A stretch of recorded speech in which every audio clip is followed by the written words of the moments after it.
Hello ladies and gentlemen, and welcome to a Sunday episode of Ted's Cellar with your gracious host, Ted.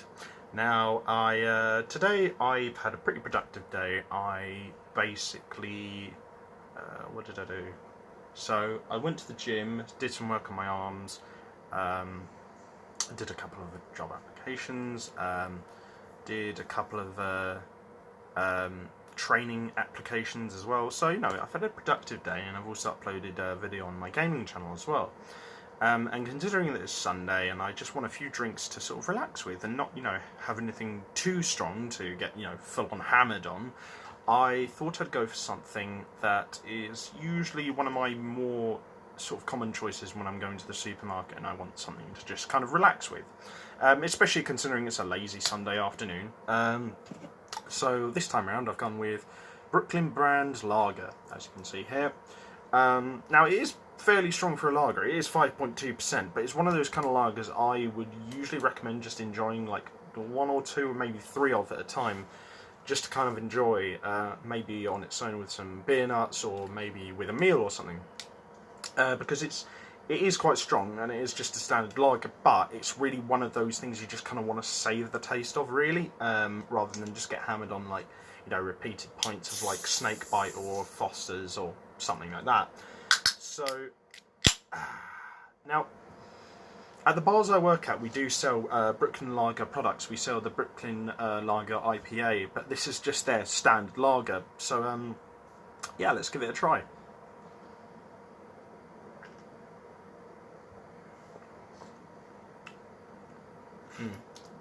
I mean, yeah, this doesn't taste like a sort of an IPA, but you can kind of get the hint that the company who makes it do specialise in IPAs, because it has a kind of little tinge that you kind of usually associate with an IPA, that sort of kind of like back of the throat tinge, but it's extremely mild. Like, think of it as like 5% as strong as it usually would be in a normal IPA.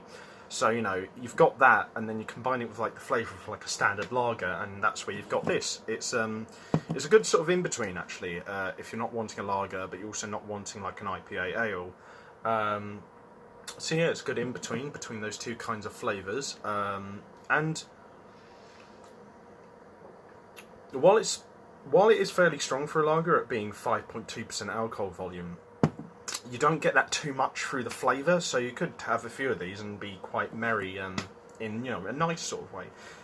Not that you would, want to drink this as maybe your standard drink, because it is quite strong. And I mean, for me personally, usually when I have my standard beer at a bar, just if I'm having 2 or 3 after a shift to chill out with some workmates, I usually go for something a little bit weaker, like say, something like a Guinness or an Amstel or maybe just like a really weak cider. So yeah, I mean, if you want to go for this and have it with have a couple of them with a meal, then by all means, or just have like a few with like a packet of beer nuts after work while you're listening to a podcast and playing a bit of Skyrim or something like that.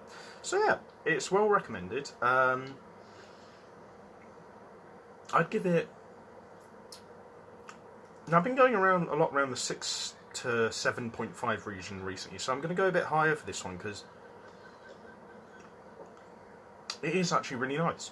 I really, really rate this. I'm going to give it an 8, and I'm going to definitely recommend it. It's definitely a buy. It's a buy, it's an 8 out of 10, and it's mainly a decompression / relaxation drink, but it could also very easily be one to have with a nice meal. So yeah, well recommended, solid. 8 out of 10, could possibly maybe drop down to a 7.75 out of 10 if it was, because I feel like it could be slightly bit more fragrant, but like, to be fair, it's still really nice, and I would really recommend it. So yeah, as always, leave a like, share, and subscribe if you liked this video. Comment below if you have any recommendations for anything, whether it be food, alcohol, drinks, or anything else really that you think I could review on this channel in the future, and and leave any suggestions in the comments section below. Check out my other social medias and YouTube platforms again in the video description. And yeah, drink responsibly, know your limits, and I'll see you guys next time at the bar on Ted's Booze Cellar. Bye bye for now.